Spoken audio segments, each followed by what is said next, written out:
Pues muchas gracias, buenos días a todos.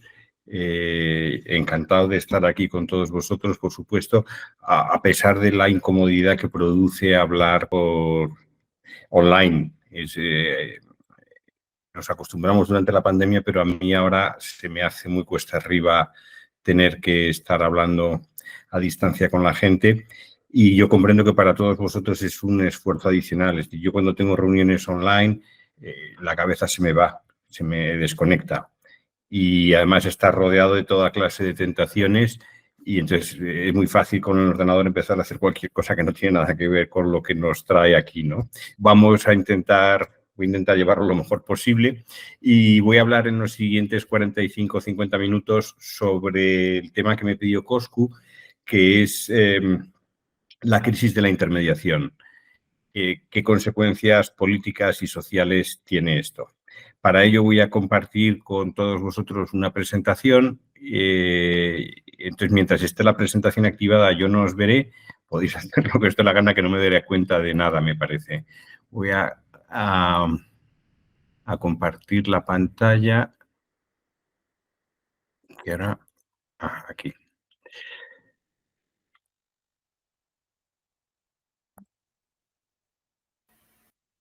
Perfecto. Perfecto, ¿no? Bien, me alegro. Pues vamos a comenzar la crisis de la intermediación y las consecuencias que ello tiene. Y me gustaría iniciar la presentación presentando algunos fenómenos que en apariencia pueden parecer que no están relacionados unos con los otros, pero que después intentaré mostrar que sí mantienen un vínculo entre todos ellos y ese vínculo tiene que ver con el concepto de intermediación social y política y la crisis que está sufriendo en estos tiempos. Bien, ¿cuáles son estos fenómenos independientes? Entonces, permitidme que empiece de manera un poco caótica o fragmentaria. Por un lado, sabemos que los niveles de desconfianza en los partidos políticos están en máximos históricos. Aquí hay un gráfico donde se representan los niveles de confianza en los partidos políticos y en la policía. La barra azul corresponde a los partidos, la barra roja corresponde a la policía en países europeos. Estos son datos recientes del Eurobarómetro. Y lo que puede verse es que en todos los países la confianza en una institución de orden público, no política, no representativa como la policía, es ampliamente superior a la confianza en los partidos políticos. Dentro de la variación que hay en la confianza en los partidos políticos, pues hay algunos países que están mejor, los sospechosos habituales, Holanda, Dinamarca, Suecia, Alemania, Finlandia, etcétera, pero aún así estamos hablando de niveles de confianza por debajo del 50%. Y conforme nos desplazamos hacia la derecha, lo que vemos es que hay algunos países, entre los cuales está España, muy al final del todo, en los que la confianza en los partidos se sitúa por debajo del 10%.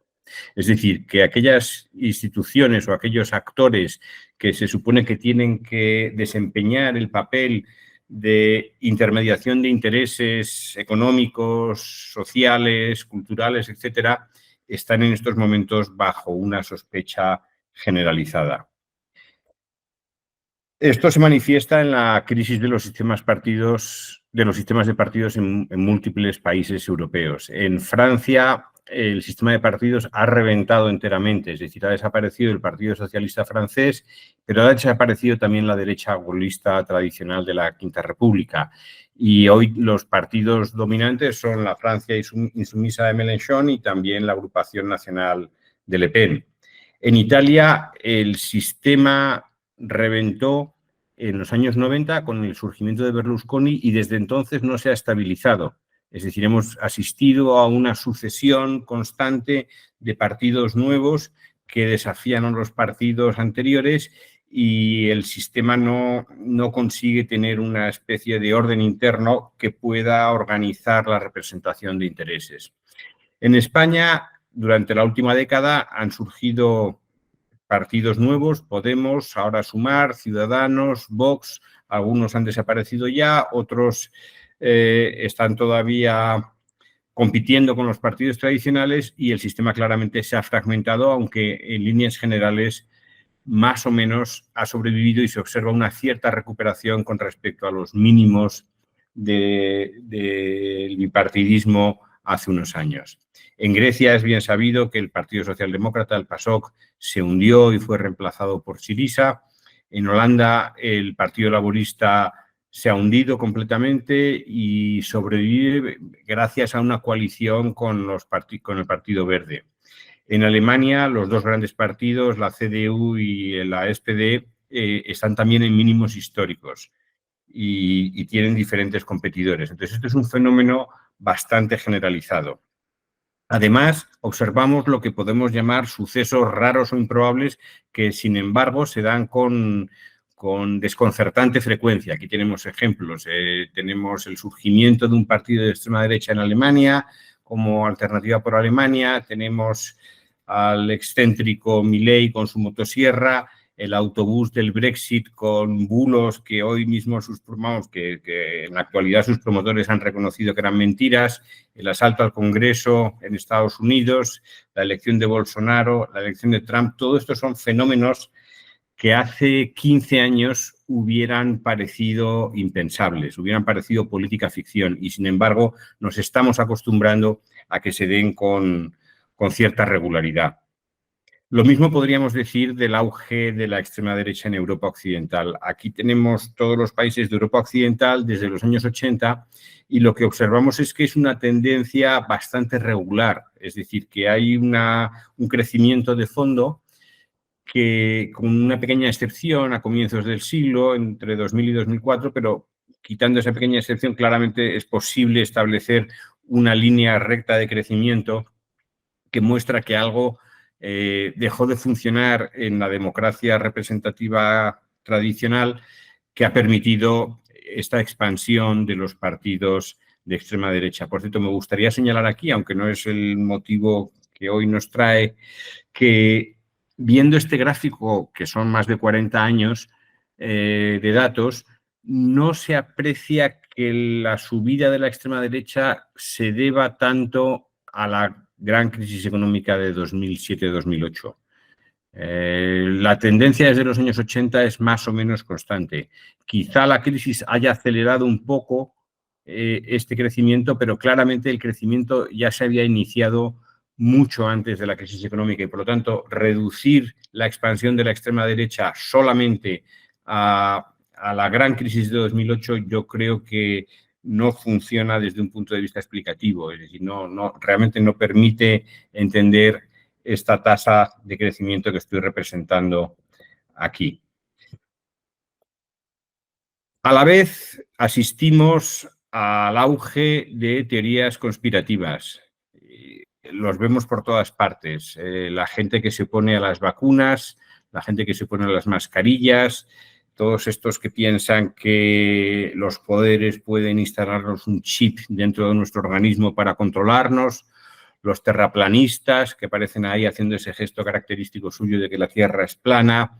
En Estados Unidos, las teorías conspirativas de QAnon, que son verdaderamente delirantes.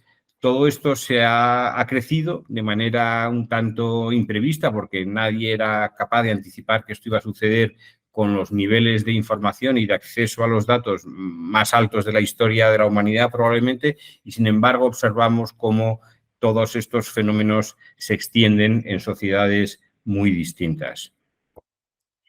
Por supuesto, el auge de las teorías conspirativas está muy relacionado a también este fenómeno de la posverdad o de los hechos alternativos que podríamos caracterizar como una indiferencia a los hechos. Es decir, hay mucha gente que los hechos les resultan irrelevantes a la hora de defender una cierta posición política, social o económica, o en su defecto son gente que transforma los hechos en materia de contienda, de debate político. Es decir, que politizan la realidad o politizan los hechos, generando lo que a veces se llama en la literatura, pues hechos alternativos, es decir, una realidad paralela a la que ellos se mueven con cierta comodidad.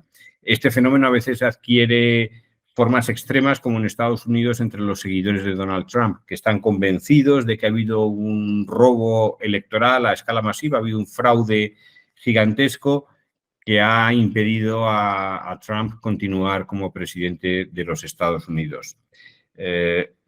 No hace falta, yo creo, que me extienda en este tipo de fenómeno porque creo que es bien conocido y todos lo hemos experimentado de una forma o de otra a través de reportajes, noticias, vídeos, etcétera. Gente que hace un tiempo diríamos que está como un cencerro, pero que hoy forman parte de la normalidad política de nuestro tiempo.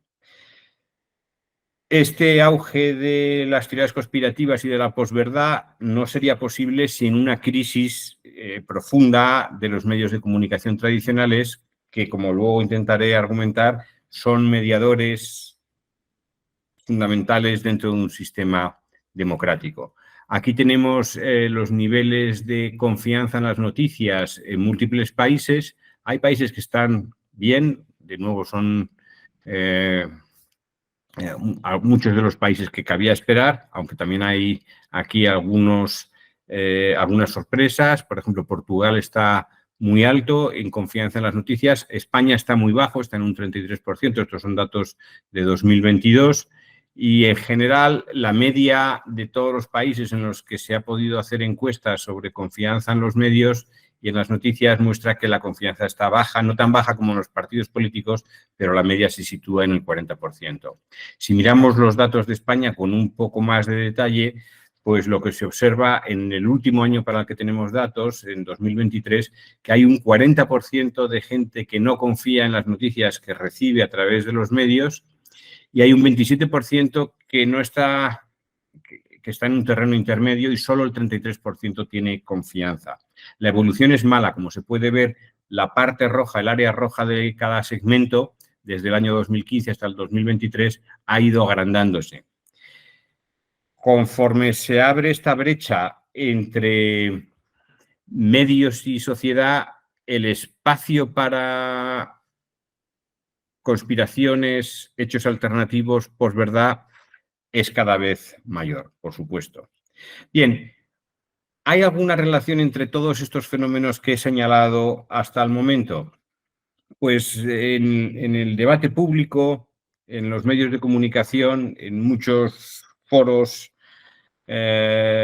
académicos, lo más socorrido es recurrir a un fenómeno que se da a la vez que todos estos, pero que no está claro que esté relacionado causalmente con ellos, que es las redes sociales. Cuando no sabemos muy bien qué sucede, lo más sencillo es responsabilizar a las redes sociales de los males de nuestra época. Yo soy un poco escéptico por razones que ahora señalaré, pero las acusaciones que se suelen lanzar a las redes sociales son bien conocidas. Las redes sociales amplifican los bulos, empobrecen el debate, generan polarización y sectarismo, es decir, la gente se sitúa en bandos enfrentados que resultan hasta cierto punto inconmensurables, es decir, no hay comunicación posible entre ellos porque no hay un terreno común en el que compartan unos principios. Las redes, por supuesto, sabemos que permiten una mayor manipulación de la información, es decir, son pasto abonado para toda clase de intentos de engaño, fraude, etcétera. Y por último, hay gente que también añade que las redes promueven políticas de identidad que hacen que las personas adopten posiciones políticas no por intereses, sino por la manera que tienen de concebirse a ellos mismos. Todos estos problemas, la mentira, la polarización, la bunkerización, las cámaras de eco, los hechos alternativos, etcétera, todo ello generaría una política tóxica que daría cuenta de muchos de los fenómenos que acabo de apuntar en los minutos anteriores. Yo estoy seguro que las redes sociales tienen un efecto en todo esto. Probablemente sean amplificadores de fenómenos que vienen de más lejos o fenómenos subyacentes, pero no creo que sean la explicación fundamental. Insisto, no quiero decir con esto que no tengamos que prestar atención a las patologías que se observan en las redes sociales, pero una cosa es reconocer esas patologías y otra es tratar de utilizarlas para entender esta especie de malestar político al que antes he hecho referencia. En concreto, resulta casi imposible comparar los periodos antes y después de las redes sociales. ¿Por qué? Pues porque lo que ocurría antes de las redes sociales no era observable. Es decir, antes la circulación de rumores, bulos, mentiras tenía lugar mediante canales subterráneos que no estaban a nuestro alcance. Es decir, no podíamos rastrearlos y reconstruir su origen, evolución y expansión. Ahora sí podemos hacerlo gracias a múltiples técnicas porque todo lo digital deja huella y entonces no estamos seguros de si ahora hay más mentiras o si las mentiras son más visibles.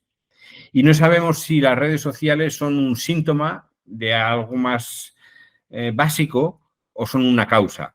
Entonces tenemos problemas extraordinarios para demostrar que las redes sociales tienen efectos. En Estados Unidos recientemente se han hecho unas investigaciones muy ambiciosas por equipos inmensos de investigadores.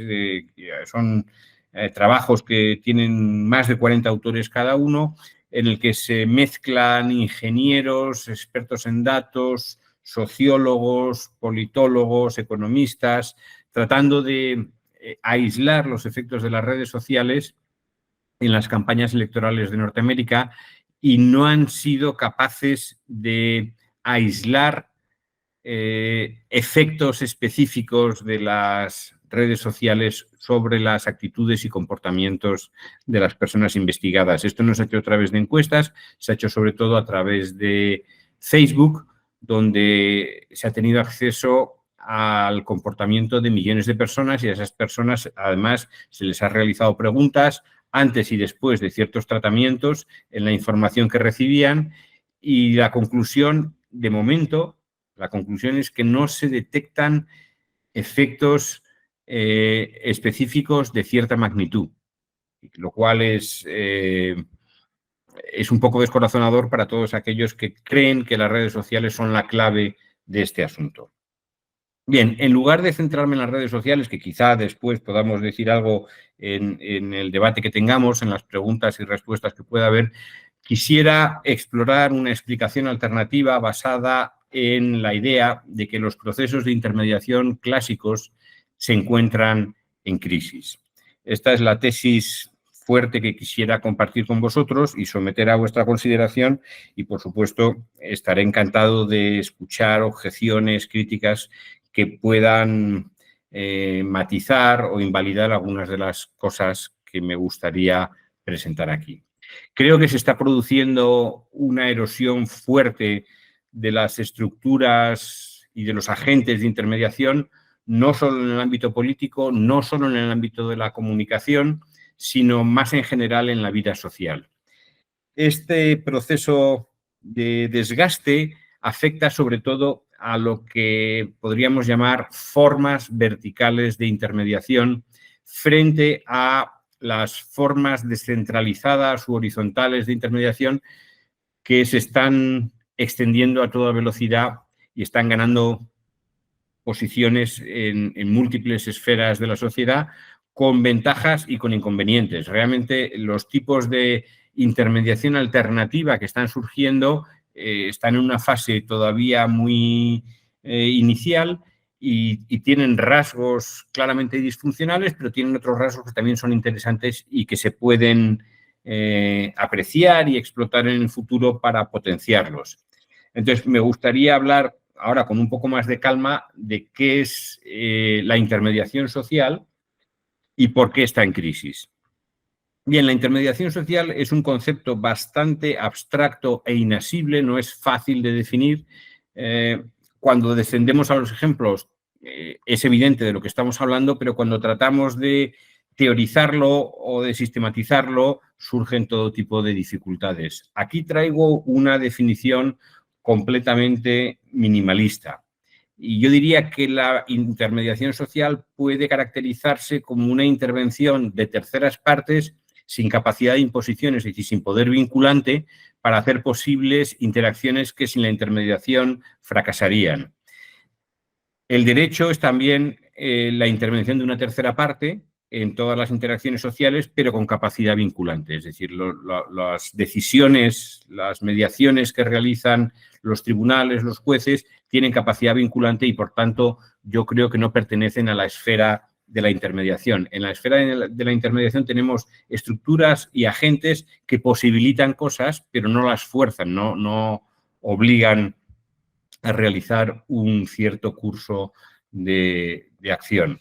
Esto, quizá un primer ejemplo muy sencillo, sea de un ámbito que no tiene nada que ver ni con la economía ni con la sociedad, pero sean las misiones internacionales de paz que la ONU y otros países, y muchos países envían a lugares en conflicto. ¿Qué es lo que hacen las misiones internacionales de paz? Pues tratan de intermediar entre bandos en liza, bandos que están luchando unos contra otros mediante la violencia en guerras civiles, y lo que tratan es de verificar que se cumpla el alto el fuego que acuerdan las partes, tratan de resolver los conflictos cuando hay una ruptura de los acuerdos, y entonces intentan establecer quién es responsable y quién debe hacer qué, y suelen establecer zonas de separación para que las partes no se enfrenten entre sí. Gracias a esta tarea de mediación en el ámbito internacional, pues las guerras civiles se detienen y sobre todo hay estudios múltiples al respecto, sobre todo se consigue que no se reproduzcan las hostilidades entre los grupos sociales involucrados. Bueno, esto es un simple ejemplo que nos desvía un poco de los asuntos principales. Me gustaría distinguir varios tipos de intermediación y hablar de cómo cada uno de ellos está sometido a presiones que reducen su eficacia. Aquí me gustaría traer a vuestra consideración cuatro tipos de intermediadores, lo que he llamado conectores, certificadores, evaluadores y prescriptores. Los conectores, como su propio nombre indica, lo que hacen es establecer relaciones entre las partes. Por ejemplo, una agencia inmobiliaria es un intermediador entre los que están interesados en comprar o alquilar vivienda y los propietarios de las viviendas. Una agencia de colocación es un conector entre trabajadores y empresas. Una agencia matrimonial es un intermediador en la búsqueda de parejas y así sucesivamente. Hay otros tipos de intermediación. El segundo que me gustaría señalar son los certificadores, que son agentes o estructuras que dan confianza a las partes, haciendo posible que los intercambios se produzcan. Por ejemplo, el intermediador por excelencia en las interacciones sociales, en las interacciones económicas, perdón, es el dinero. Pero el dinero el dinero es una pura convención social, es un acuerdo comunitario de que ciertos apuntes contables tienen valor, y eso requiere que haya un certificador que garantice la estabilidad del sistema, y esos son los bancos centrales. Entonces, un banco central claramente es un agente intermediador certificador. Lo mismo podríamos decir de las agencias reguladoras, que establecen qué es un servicio de ciertas características, qué propiedades debe tener, qué reglas debe cumplir, etcétera. O el registro de la propiedad, por ejemplo, certifica quién es propietario de qué. La expedición administrativa de toda clase de títulos por parte de la administración pública. Estos son certificadores también. Un tercer tipo de intermediador son los evaluadores, que establecen qué es lo que tiene valor. Por ejemplo, una agencia de tasación establece cuál es el valor de una vivienda. Los tribunales, cuando establecen indemnizaciones, entonces señalan cuál es el valor de aquello que debe ser resarcido. Las compañías de seguros, por supuesto. En cierto sentido, en ámbitos políticos y culturales, los medios de comunicación, etcétera, etcétera. Y finalmente tenemos otros agentes intermediadores, que son los prescriptores, que dan guía a la ciudadanía, les dan criterio. Y aquí tenemos una mezcla enorme de tipos. Tenemos a los intelectuales, a los críticos en diversas esferas de la sociedad, a las élites, que tienen un poder prescriptivo considerable, los medios de comunicación de nuevo, las agencias de publicidad, etcétera, etcétera. Bien, voy a ilustrar esto con dos ejemplos muy sencillos. El primero de ellos es la intermediación en el mercado inmobiliario. Este mercado es un mercado muy complejo frente a los mercados tradicionales de consumo por las características de los bienes que se intercambian y también por las dificultades que tienen de acceso a los mismos. Es decir, no es como entrar en un supermercado donde todos los productos están a la vista y el consumidor elige entre ellos aquellos que considera mejores para sus preferencias. El mercado inmobiliario es notablemente más complejo y observamos cómo su funcionamiento depende de intermediadores. El primer intermediador claramente es la agencia inmobiliaria. Los ciudadanos no tienen la capacidad, un ciudadano interesado en adquirir una vivienda no tiene la capacidad de ir visitando todas las viviendas en oferta en una gran ciudad. Los costes de información son enormes y por eso surgen las agencias inmobiliarias. Hay además unos certificadores, que son los bancos, que ponen en contacto a los inversores con los ahorradores y todo ello permite que un particular pueda tener acceso a crédito para comprar una vivienda. Están los evaluadores también, que son las agencias de tasación, y finalmente están los certificadores, que son los registros de la propiedad, y los notarios o fedatarios públicos que registran, que dan fe de que el acto de compraventa tiene lugar según la ley. En una esfera completamente distinta podemos pensar en la cultura, en el mundo del arte, y de nuevo, todo lo que tenga que ver con el arte y la relación entre los artistas y el público tiene una densidad de intermediación extremadamente elevada. ¿Por qué? Porque, entre otras cosas, no sabemos muy bien qué es el arte, qué valor tiene, qué artistas son mejores que otros, cuál es su valor económico, pero también su valor cultural, etcétera, etcétera. Entonces, es una esfera social en la que los mediadores están presentes constantemente. Tenemos conectores, que son los museos, las salas de exposiciones, las galerías de arte que conectan al artista con el público. Tenemos evaluadores y prescriptores, los críticos, los expertos, los profesores de universidad y tenemos un conjunto de certificadores que establecen quién entra dentro del mundo del arte y quién se queda fuera. Estos son los curators, los conservadores, los comisarios, los expertos, etcétera. Bueno, estos solamente son unos ejemplos expuestos aquí con gran brevedad de cómo la intermediación afecta a todas las esferas de la sociedad, ya sean económicas, ya sean culturales, ya sean políticas. Dicho esto, me gustaría a continuación mostrar algunas razones por las cuales asistimos a un proceso generalizado de desintermediación en la sociedad. Y aquí destacaría dos procesos independientes, pero que claramente se realimentan. Son dos procesos que se pueden describir por separado, pero que claramente tienen un efecto multiplicador cuando se producen simultáneamente. Hay, por un lado, fuerzas que tienen que ver con la tecnología, con todo lo relativo a la revolución digital, a la digitalización de actividades sociales, y hay también un conjunto de fuerzas que tiene que ver con valores, con cultura, con normas sociales, y es todo lo relativo al reforzamiento del individualismo.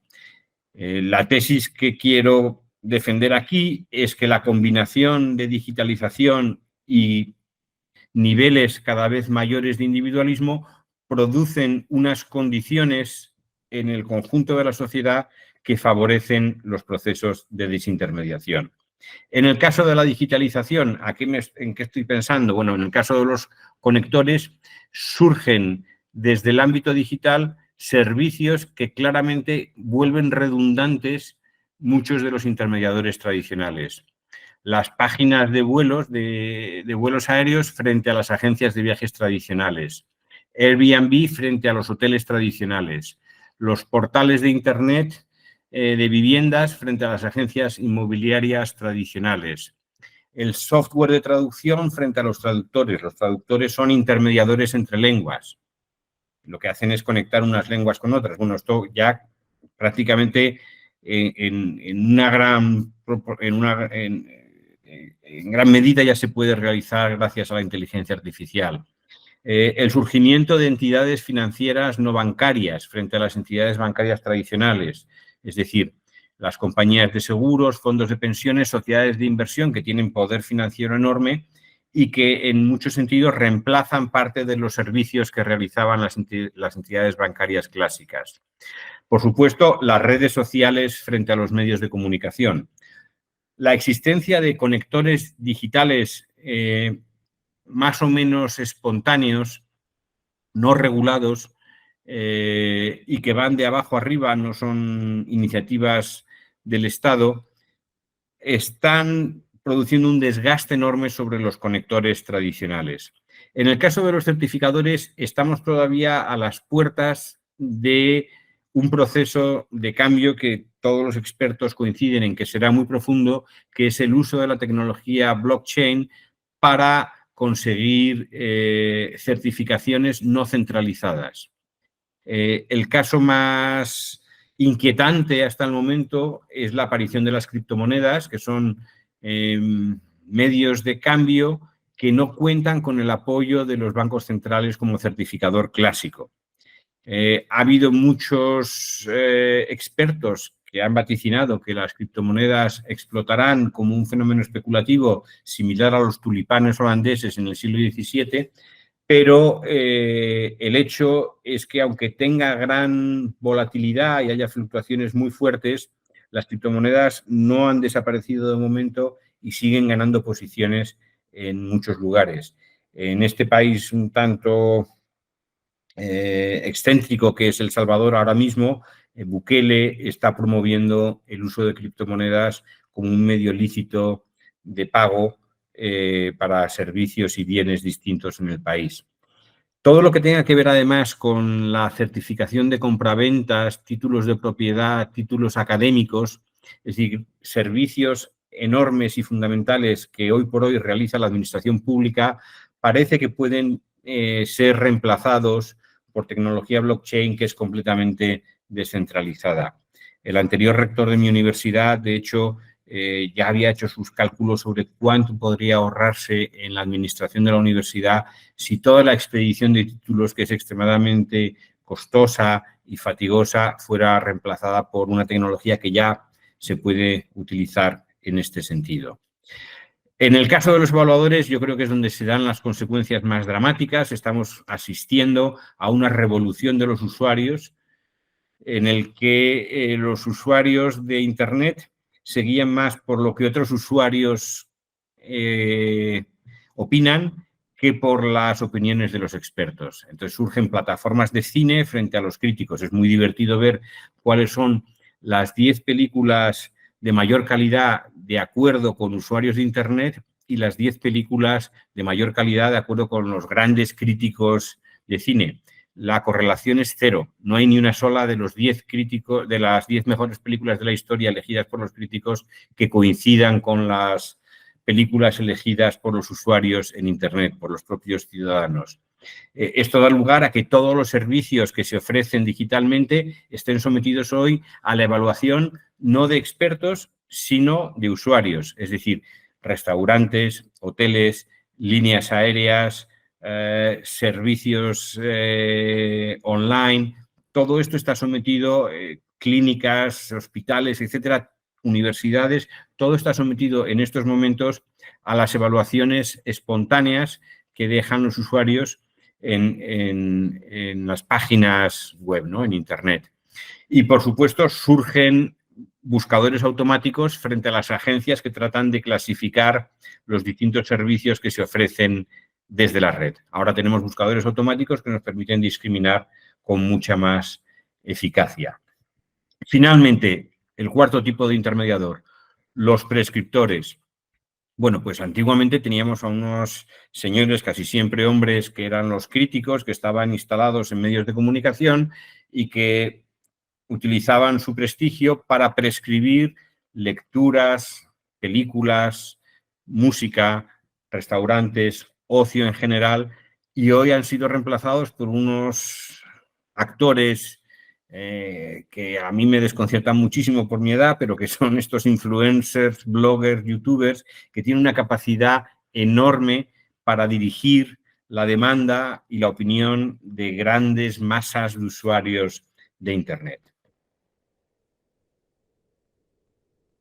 Todos estos cambios, como digo, debilitan el poder de las agencias intermediadoras tradicionales. Hay una segunda corriente que contribuye a este debilitamiento, que es la cultura del individualismo. Y esta es una cuestión compleja que yo he tratado en trabajos académicos de manera más minuciosa y más reposada. Aquí simplemente quisiera ofrecer unos apuntes muy superficiales de cuál es este proceso secular de expansión del individualismo frente a las estructuras colectivas sociales.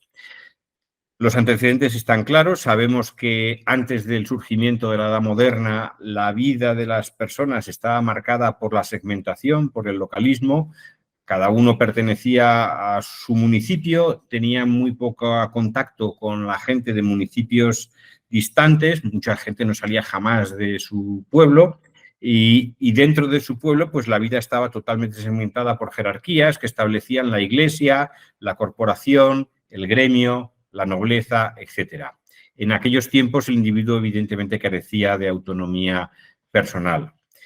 Todo esto cambia con la aparición de la modernidad. Hay dos tesis clásicas al respecto. La famosa tesis de Durkheim, que ya elabora a finales del siglo XIX, según la cual el individualismo es consecuencia de la división del trabajo. Es decir, a medida que las tareas que cada uno realiza en la sociedad son más específicas, surgen también formas de individualidad o personalidades cada vez más distintas, con intereses distintos, y esto permite una mayor penetración del individuo, de características individuales dentro de las interacciones sociales.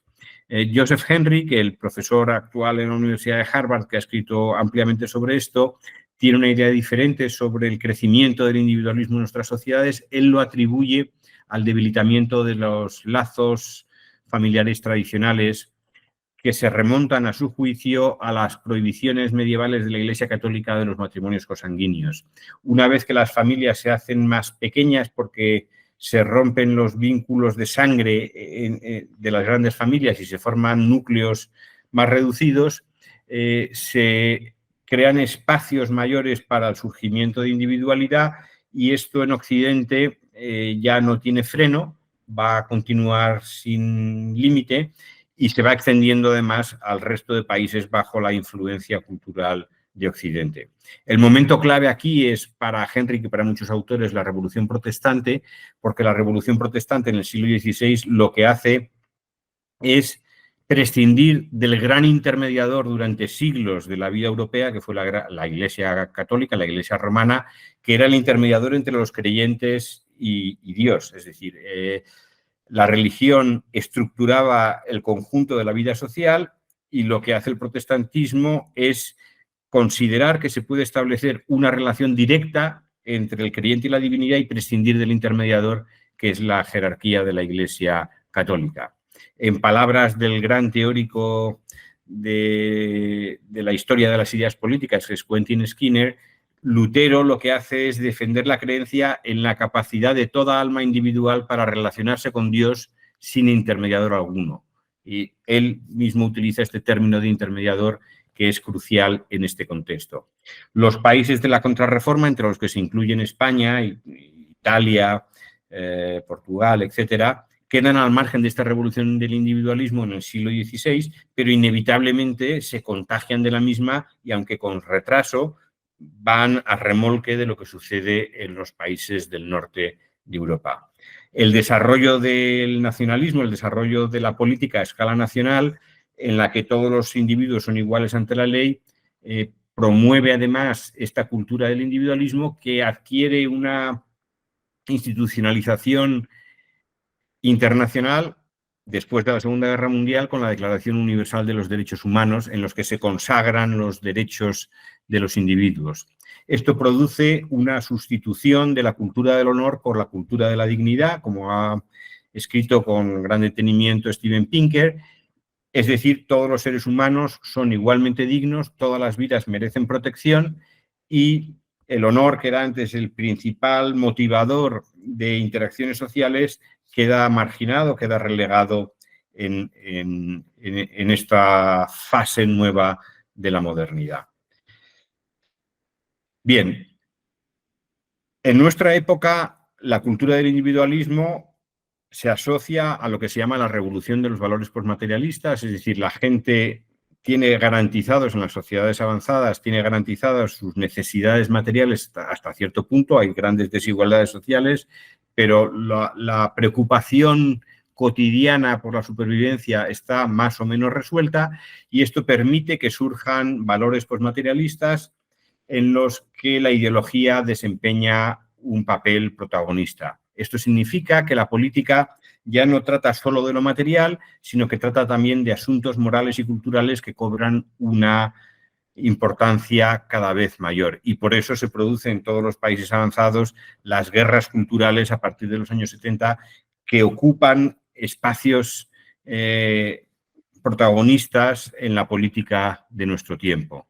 La idea es que nuestra identidad es el reflejo de las elecciones morales que realizamos en todas las esferas de la vida, en la alimentación, en dónde vamos de vacaciones, en el tipo de familias que formamos, en nuestra relación con el medio ambiente, etcétera, etcétera, etcétera.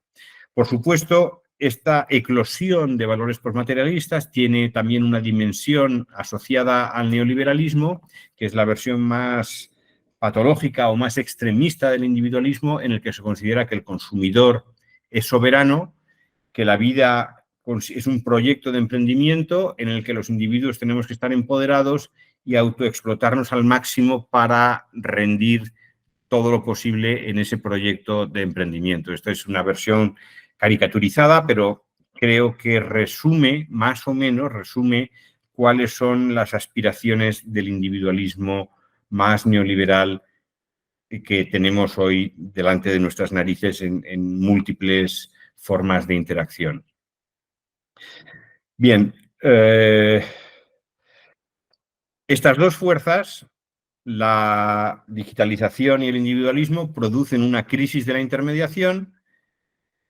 La digitalización aumenta esta sensación del individuo de que está empoderado, de que está capacitado para hacer cosas que antes necesitaba de la colaboración de agencias intermediadoras. La capacidad de elección es mucho mayor que nunca, es decir, hay más opciones para todo en todas las esferas de la vida y se produce un rechazo a todas aquellas agencias intermediadoras que son jerárquicas o verticales, es decir, que nos dicen cómo tenemos que resolver los problemas típicos de las interacciones sociales en las que se necesita pues una certificación, una evaluación, una prescripción, etcétera, una conexión, etcétera, etcétera. En el ámbito de la política, esto significa que todo el mecanismo de intermediación de la representación política se ve en crisis. Es decir, la democracia representativa en el ámbito político es una estructura extremadamente compleja de intermediación. Tenemos el pueblo o la ciudadanía en la base, las decisiones colectivas, las políticas públicas en la cúspide y entre medias tenemos una estructura muy compleja en la que están los representantes políticos que traducen las preferencias del pueblo en decisiones colectivas. Y estos representantes políticos están controlados por medios y están asesorados por expertos y toda esta intermediación permite esa transformación de las preferencias en decisiones. Bien, en la medida en que todas las instancias de intermediación vertical están bajo cuestión, están en cuestión, la política no iba a escaparse de esto. Y los datos que he mostrado al comienzo sobre baja confianza en los partidos políticos son la mejor demostración de que efectivamente el elemento intermediador de las democracias está en estos momentos sometido a una crisis profundísima. Los partidos son los más afectados y, claro, sin los partidos políticos la política se desorganiza, la política se desordena. ¿Qué es lo que hacen los partidos políticos? Pues como agentes intermediadores de intereses, lo que hacen es filtrar, calibrar, organizar, seleccionar poner en un ranking todas las demandas que proceden de la sociedad civil. Las demandas son multidimensionales, están en todas las esferas, son económicas, políticas, sociales, culturales, morales, etcétera, y a eso necesitamos darle un orden, una estructura, y eso es lo que hacen los partidos políticos. Cuando los partidos políticos fracasan porque no cuentan con la confianza ciudadana, pues entonces la esfera política se desorganiza y asistimos a los fenómenos a los que me he referido al comienzo. Hay una erosión del vínculo representativo. Yo creo que, a pesar de que se hable mucho de crisis de la democracia como tal no está en crisis. Lo que está en crisis es la representación política, que es un elemento de la democracia, pero no es toda la democracia. El vínculo representativo está en crisis y esto es lo que está transformando los sistemas de partidos en muchos países. Antes me he referido a unos cuantos, aquí menciono otros: Colombia, Francia, Italia, España, Grecia, la India, etcétera. Hay una mayor volatilidad electoral porque los lazos entre ciudadanos y partidos se han debilitado mucho y surgen fenómenos de hiperliderazgo. Lo que Nadia Urbinati, la filósofa política, ha llamado como representación directa, que es un término paradójico, es un término contradictorio, pero el hiperliderazgo consiste en que se establezca un vínculo directo entre ciudadanía y líder sin pasar por las estructuras intermediadoras de la organización de los partidos políticos. En los medios de comunicación esto también ha tenido lugar. La gente rechaza tener que informarse a través de lo que los periódicos hacen. Los periódicos son como partidos políticos en la esfera de la información, es decir, filtran, seleccionan, jerarquizan las noticias y el sesgo o la manera de presentar dichas noticias, y el debate se vuelve mucho más horizontal a través de las redes sociales, con consecuencias tóxicas que ya hemos mencionado, como la polarización o la bunkerización de las opiniones, pero se vuelve mucho más horizontal, y este fenómeno se da especialmente en las generaciones más jóvenes, que ya no leen los medios como tales, sino que solo leen fragmentos de los medios que les llegan a través de recomendaciones en redes sociales. Es decir, es una lectura basada en lazos de confianza entre ciudadanos y no lazos de confianza entre los ciudadanos y los medios de comunicación. Esto fragmenta completamente la labor de los medios de comunicación y transforma la esfera pública en un lugar mucho más caótico de lo que hemos conocido en décadas anteriores. A la vez, los expertos pierden credibilidad, pierden confianza. Mucha gente piensa que los expertos están de alguna forma involucrados o son presa de intereses corporativos y económicos, y como la opinión de los expertos para mucha gente no tiene el valor que tenía antiguamente, pues se reemplazan por teorías conspirativas que no encuentran freno, no tienen obstáculos para crecer, ¿no? Entonces, todos estos fenómenos están relacionados porque todos ellos responden a esta crisis de intermediación tan generalizada que se produce en la sociedad. Para terminar, me gustaría mostrar un ejemplo reciente, el del referéndum constitucional chileno, que, como todos sabréis, ha acabado malamente y al final la Constitución de Pinochet no ha conseguido ser sustituida. ¿Qué es lo que sucede en Chile de forma telegráfica?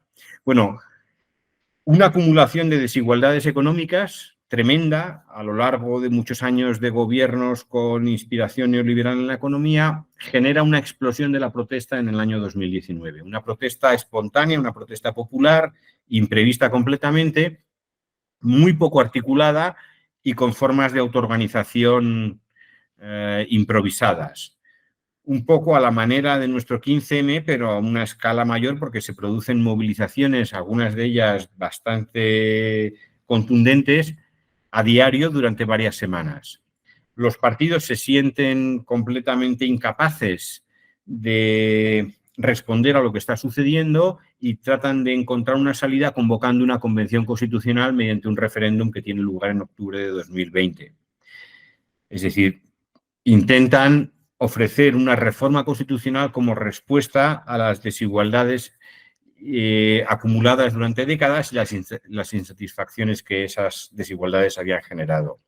Bien, ¿qué es lo que sucede? Que se celebran unas elecciones para elegir a los miembros que van a participar en la Convención Constitucional, 153 personas, en mayo de 2021, y la gran sorpresa es que la mayoría de los elegidos no pertenecen a las listas de los partidos políticos, son independientes, pertenecen a movimientos sociales de índole muy distinta.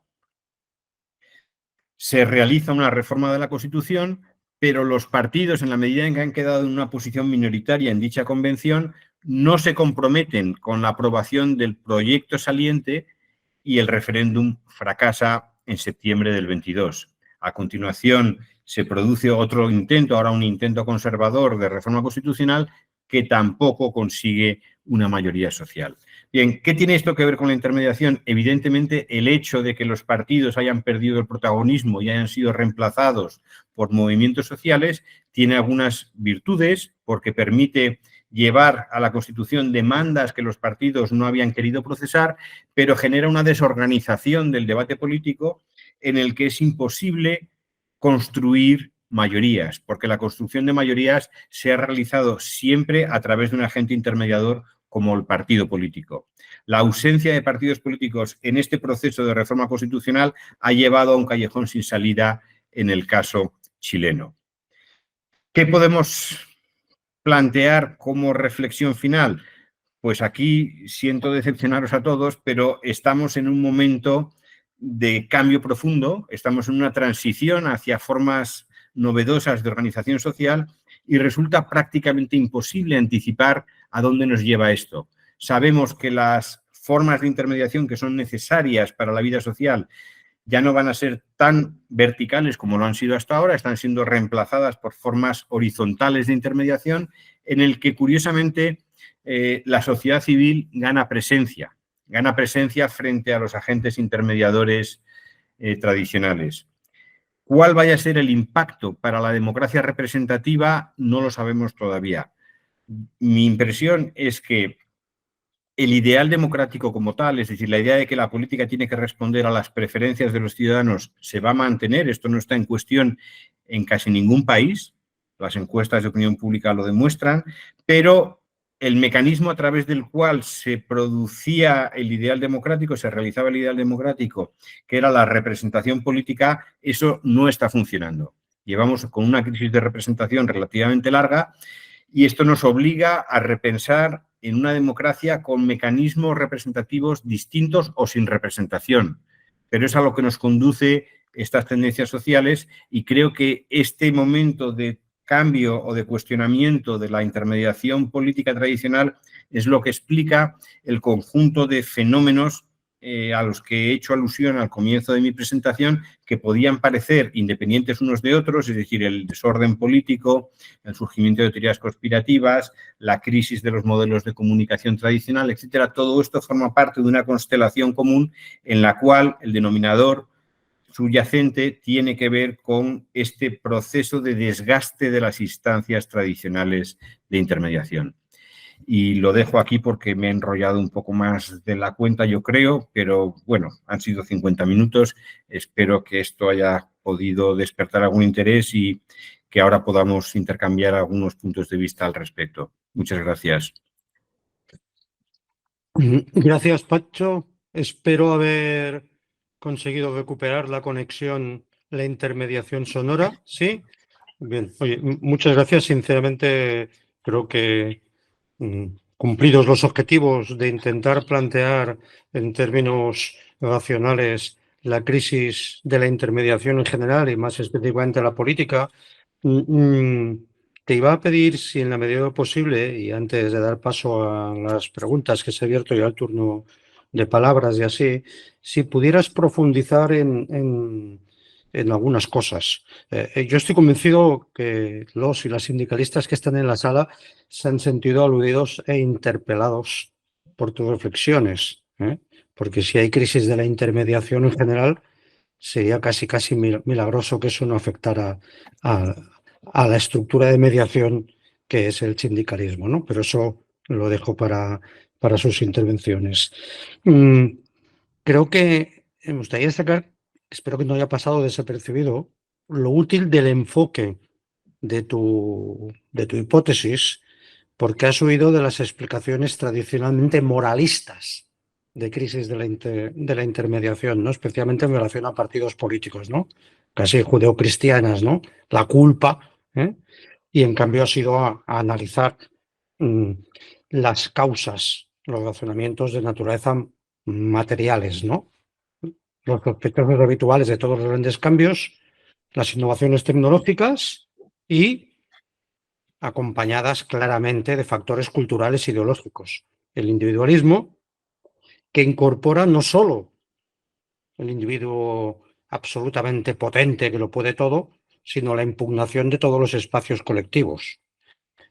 Pero me ha parecido que hay un tercer factor, el que pudiéramos llamar institucional, que podía tener también impacto en esta crisis de la intermediación y no lo has comentado y en alguna otra ocasión te he visto que sí que lo comentabas, ¿no? Que es el fenómeno de la globalización, no como eso que lo explica todo, pero sí como un elemento de desajuste entre espacios, ¿no? Entre el espacio de las estructuras políticas nacionales y en lo que tienen que intermediar. No sé si pudieras profundizar un poco más. Y luego, una cosa, claro, cuando has hablado de la crisis de intermediación de los partidos políticos, en general de la intermediación, has planteado mm, que se identifica la crisis de intermediación por dos factores. Uno, porque dejan de cumplir su función, dejan de tener valor social, pero sobre todo porque son sustituidos por otras formas de intermediación. Pero me da la impresión, cuando lo ibas explicando, de que esos dos factores no se están produciendo igual en todos los agentes de intermediación, que en unos van más avanzados que en otros, ¿no? Cuando hablabas de blockchain quedaba un poquito así. En relación a los partidos políticos, claro, el fenómeno este que siempre se explica de que las nuevas formas son más horizontales, con más participación de la ciudadanía, no sé, mi impresión es que al menos a corto plazo ahora, lo que ha producido es exactamente el fenómeno contrario, ¿no? Es más verticista, más autoritario, menos participativo, más hiperliderazgo, no lo sé. Y por último, preguntarte si cuando estabas hablando de las cuatro funciones de conectores, certificadores, evaluadores, yo intentaba hacer el recorrido en relación a cómo se ubicaba eso en el ámbito de las relaciones laborales y no sé si el planteamiento es muy defensivo para el sindicalismo o no, pero me parecía que gran parte de las funciones que el sindicalismo ha desarrollado históricamente como intermediador en esas funciones se mantenían. Entonces, si puedes profundizar en relación a si esa crisis de la intermediación política se da igual en los ámbitos de intermediación social y sindical. Disculpa porque igual son muchas cosas, pero Sí, son muchas cosas y son difíciles además de responder. Lo intento brevemente, ¿de acuerdo? Tienes razón, Coscu, que no me he referido en absoluto al asunto de la globalización y cómo la aparición de esferas de decisión supranacional complican aún más las transformaciones del ámbito político. Yo creo, con todo, que se trata de un proceso distinto. Es decir, a mi juicio, el problema que plantea la globalización es la pérdida de control a nivel nacional sobre las decisiones colectivas. Y esto da lugar a un fenómeno que también es de nuestro tiempo, pero que no creo que sea lo mismo que la crisis de la intermediación, que es la reclamación de mayores niveles de soberanía nacional o popular, que es una reivindicación casi universal entre las nuevas formas políticas, entre las nuevas formaciones políticas, ya sean de derechas o ya sean de izquierdas. Es decir, lo que tienen en común desde Mélenchon hasta Le Pen, pongo el ejemplo francés, pero recorre todo el arco ideológico, lo que tienen en común es una reclamación de mayor soberanía. Y esa reclamación tiene que ver con la conciencia o la sensación de que se ha perdido capacidad de decisión sobre las políticas públicas tradicionales. por supuesto, adquiere formas muy distintas en la derecha y en la izquierda. En la derecha adquiere un tono muy nacionalista y de exclusión de la población inmigrante. En la izquierda adquiere otras formas de antiglobalismo económico, pero hay una crítica común y que se ve claramente, por ejemplo, en el fenómeno del Brexit, donde la reivindicación principal es recuperemos el control. Bien, yo creo que eso obedece a unas fuerzas distintas de las que he señalado aquí, que probablemente no quiere decir que estén completamente aisladas de las anteriores, pero creo que las fuerzas que erosionan la intermediación y las fuerzas que debilitan el poder de decisión de los sistemas políticos van en paralelo, se realimentan en ciertos momentos, pero son cosas relativamente distintas. Para mí la cuestión fundamental es la que tú has señalado de qué pasa cuando las agencias tradicionales o las estructuras tradicionales de intermediación se ven cuestionadas, pero no acaban de surgir formas alternativas de intermediación. Y yo creo que en muchos casos estamos en esa situación ahora mismo, es decir, claramente se están produciendo cambios, se están explorando alternativas a la intermediación tradicional, algunas funcionan mejor, otras no funcionan y algunas simplemente no han surgido aún. Y entonces se producen disfunciones, se producen desconexiones que explican algunos de los fenómenos patológicos que observamos. Por ejemplo, yo no creo que la pérdida de reputación de los prescriptores culturales tradicionales vaya a ser reemplazada enteramente por youtubers o gente de esta naturaleza, ¿no? Por este tipo de fenómenos que son muy poderosos en la juventud. Estoy seguro que en algún momento surgirán formas más elaboradas de prescripción. Con la certificación yo no sé hasta dónde llegaremos.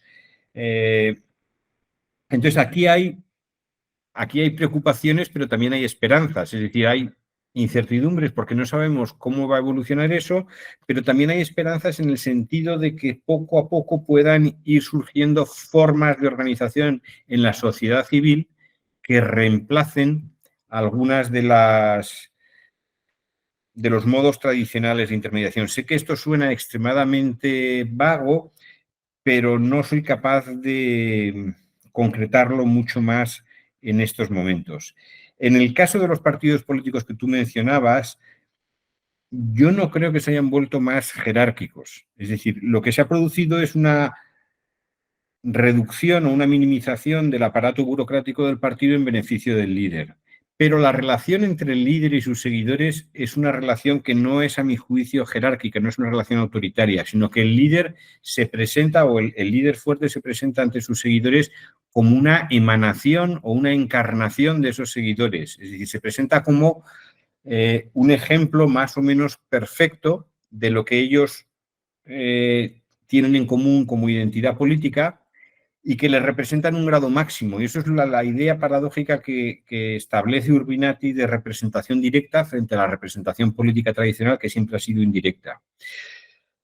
Hay algunos autores que son muy escépticos, bueno, que son muy críticos con esta forma de representación política directa y que han argumentado que en realidad el origen de los problemas políticos surge cuando el mecanismo de primarias salta de los Estados Unidos a los países europeos y reduce la intermediación mesocrática de los aparatos de los partidos. Es decir, una vez que los líderes se deben a sus militantes y no a sus estructuras organizativas, las estructuras organizativas quedan trituradas y esta relación entre líder y militante produce estas formas de seguimiento incondicional en las dos direcciones, es decir, el líder no puede desviarse de lo que quieren sus seguidores y sus seguidores son incondicionales del líder y hay aquí una incapacidad del líder para lidiar con cuestiones complejas, para establecer acuerdos y pactos con fuerzas distintas, etcétera. Pero yo no creo que estas formas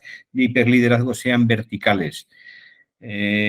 El hecho de que haya una entrega incondicional hacia el líder, una confianza ciega hacia un líder fuerte, no significa jerarquía, a mi juicio, lo que significa es ausencia de instancias de deliberación, formación de opinión, representación de intereses, etcétera.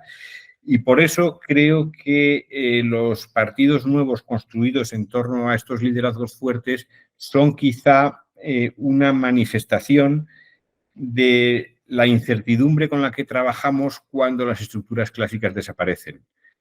Entonces, los partidos nuevos creo que son claramente disfuncionales, claramente tienen además ciclos de vida muy breves, muchos de ellos son como estrellas fugaces que aparecen en el firmamento, brillan mucho y a los pocos años ya se han apagado. Y eso significa que no es una solución estable a lo que teníamos antes. Es decir, que es una solución de transición o que es una manifestación de que lo que había antes no funciona, pero no hemos conseguido todavía encontrar una forma nueva de estabilizar la representación de intereses económicos y políticos. Y esto es todo lo que puedo decir a estas preguntas, que son muy relevantes y son muy difíciles de responder porque está, en la medida en que todavía no tenemos distancia histórica suficiente para contemplar la evolución de estos fenómenos, no podemos más que especular sin demasiado fundamento. Perdona, Pacho, es que no sé si ha sido un quiebro hábil por tu parte o sencillamente es que se te ha pasado, porque te pedía si nos podías hacer llegar esas reflexiones a lo que es el ámbito de la intermediación social del sindicalismo. Ah, no, yo es que no Ha sido- ha sido un quiebro, ha sido un malentendido. Yo te he entendido que tú ibas a invitar a los presentes a que desarrollaran ellos mismos la cuestión. Yo no me atrevo delante de un auditorio como el que tengo hoy a hablar mucho sobre este asunto, porque vosotros lo conocéis mucho más a fondo, yo no lo he estudiado y las ideas generales que ofrezco aquí las ofrezco un poco como inspiración para que los que de verdad sabéis del asunto podáis desarrollarlas en el contexto vuestro, que es el de las relaciones laborales. Pero yo no me atrevo a decir nada en este terreno. Estuve en un acto con UNAI en diciembre, yo creo que fue, y él mismo me preguntó, yo hice una respuesta muy tímida que él luego desarrolló en una intervención posterior mucho más extensa que a mí me dejó deslumbrado y yo prefiero no meter la pata, ser muy prudente en esta cuestión y daros la palabra a vosotros que sois los expertos en la cuestión. Muy bien, pues allá vamos. Empezamos además con Javier Pacheco, que es el responsable de Comisiones de Cataluña. Así que. Hola, buenos días, Ignacio. Gracias por la ponencia.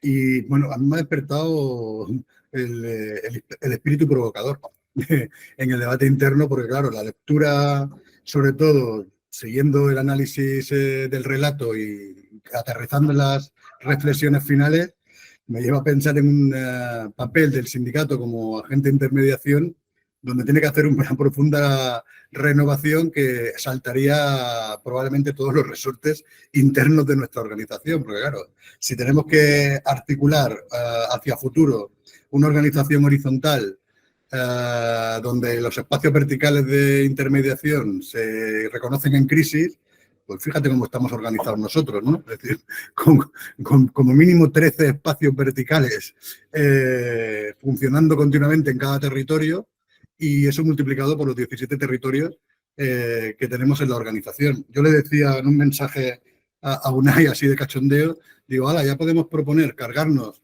el modelo de delegación representativa que significan las elecciones sindicales para intentar fomentar todo el proceso hacia la afiliación, eso sí, teniendo una relación horizontal con la afiliación, a tomar por culo todas las estructuras verticales del sindicato y a montarle una tele a Unai para que pueda disputar los espacios de liderazgo para poder realmente configurar y luchar y competir en esa nueva relación de intermediación social, ¿no? Evidentemente que nosotros tenemos que hacer una reflexión interna muy profunda. Yo hacía esa consideración no para que la valore, sino para compartirla con el conjunto de compañeros y compañeras, porque al margen de la caricaturización de esta situación, esa realidad latente que evidentemente vamos constatando en la crisis de intermediación social y sobre todo de la legitimidad institucional de estas estructuras de intermediación por parte de la sociedad, tienen que ser continuamente leídas, ¿no? Nosotros ya vivimos la situación del 15M como un elemento disruptivo que, bueno, creo que años después, con criterio de cierta autocrítica, pues nos pasó por encima, no la supimos ni siquiera intuir. Y eso yo creo que debería también hacernos reflexionar sobre esa orientación y tendencia. Y una cosa que sí que me gustaría comentar contigo, a ver qué piensas, es en la crisis de la intermediación, ¿no? En esa desintermediación que catalogas en dos aspectos fundamentales, ¿no? En la tecnología y la cultura del individualismo.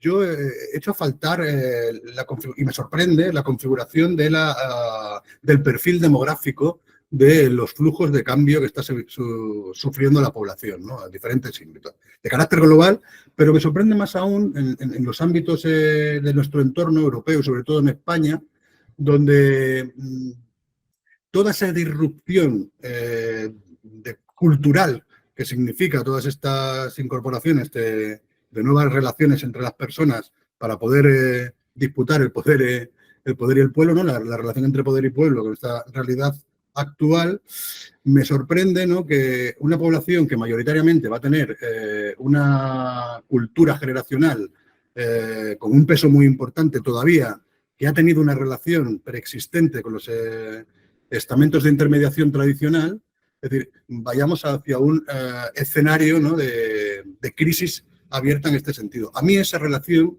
me parece que nos da unas ciertas expectativas para poder corregir alguna de las tendencias perniciosas de esa fluidez en la horizontalidad, donde pienso que se desprotege muchísimo más al pueblo frente al poder por precisamente no poder articular la intermediación de manera, bueno, ordenada, como ha venido siendo en el siglo XX sobre todo y a principios del siglo XXI, ¿no?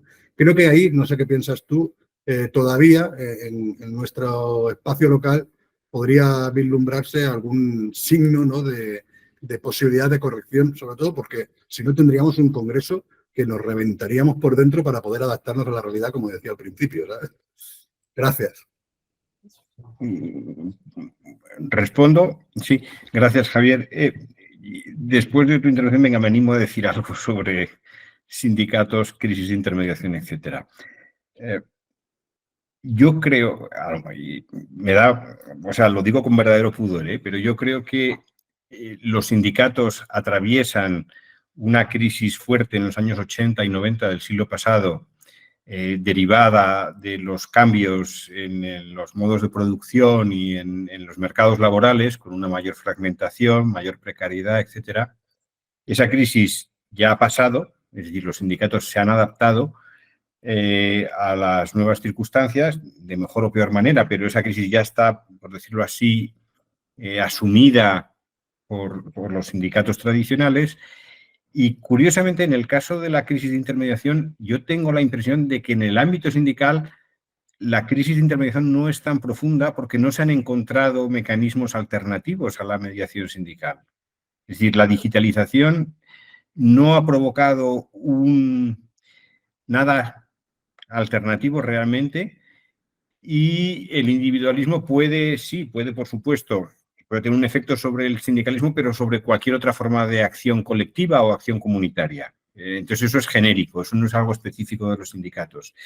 Entonces, bueno, podríamos pensar, bueno, a lo mejor es que hay trabajadores ahora que deciden protestar por su cuenta y lo que hacen es contar sus experiencias en redes sociales y si se vuelven virales, pues la empresa sufrirá un daño reputacional y tendrá que tomar medidas. Bueno, a lo mejor empiezan a pasar cosas de estas, pero hasta el momento no ha ido más allá de la anécdota esto. Y entonces, tengo la sensación de que los sindicatos salen bastante bien parados de toda esta crisis de intermediación porque no hay alternativa a la mediación sindical en el ámbito laboral. Hay una alternativa que es la salida puramente individualista en el que el trabajador se desvincula completamente de cualquier forma colectiva de representación de intereses. Pero eso es algo que ya venía de antes, que tiene que ver además con fragmentación de los mercados de trabajo y nuevas formas de producción y no tiene tanto que ver con la crisis de intermediación. En ese sentido, yo creo que no es casualidad que los sindicatos no hayan sufrido en la última década una sacudida tan profunda como la que han sufrido los partidos políticos. Los partidos políticos han sido vapuleados por los acontecimientos históricos a lo largo de la última década y los sindicatos no. Yo esto no lo digo por dorar la píldora ni por haceros sentir bien, pero creo que es un hecho no solo en España, sino en otros países europeos, que los sindicatos mantienen una credibilidad mayor que la de los partidos políticos. Hubo un momento en que esto no era así. En los años 90 yo recuerdo ver encuestas en que la reputación de los sindicatos estaba bajo mínimos y los partidos políticos mantenían todavía un cierto apoyo, una cierta legitimidad popular. Hoy en día eso ya no es así porque los partidos están completamente hundidos.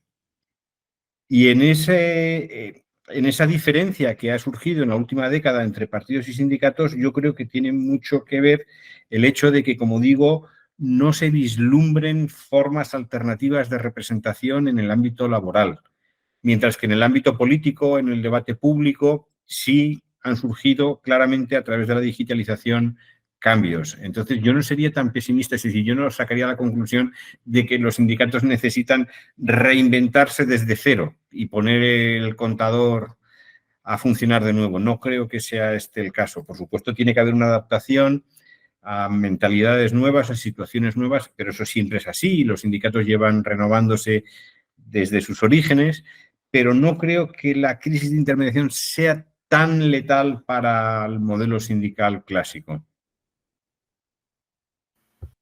Bueno, vamos ahora con... Un alivio, Ignacio, un alivio. Ahora vamos con José María Martínez, que es el responsable de la Federación de Servicios. Buenos días a todos. Muchas gracias, Pacho, por tu clase. Un saludo de un intermediador en crisis, un crítico de cine que es mi hermano, que es Luis Martínez, al que conoces bien. Bueno, yo iba a hacer algunas reflexiones no tan halagadoras hacia nuestra posición, pero sí poniendo un poco de foco en esas cosas que a nosotros nos pasan, ¿no?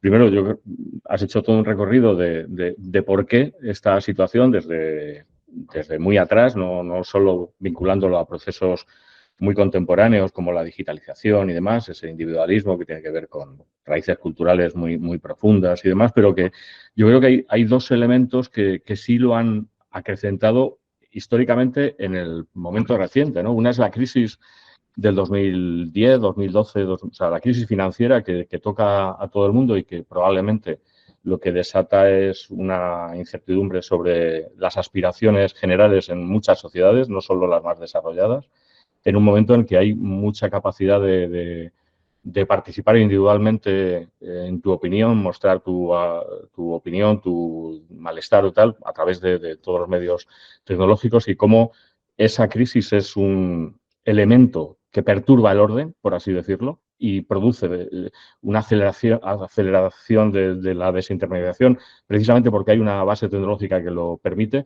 Y luego otra cuestión que es la crisis sanitaria, es decir, produce también una ruptura de expectativas, aparte de la tragedia en sí, a quien le afecta directamente, y que, digamos, involucra o sea, mete el miedo en el tuétano de la gente, y el miedo produce muchas cosas, ¿no?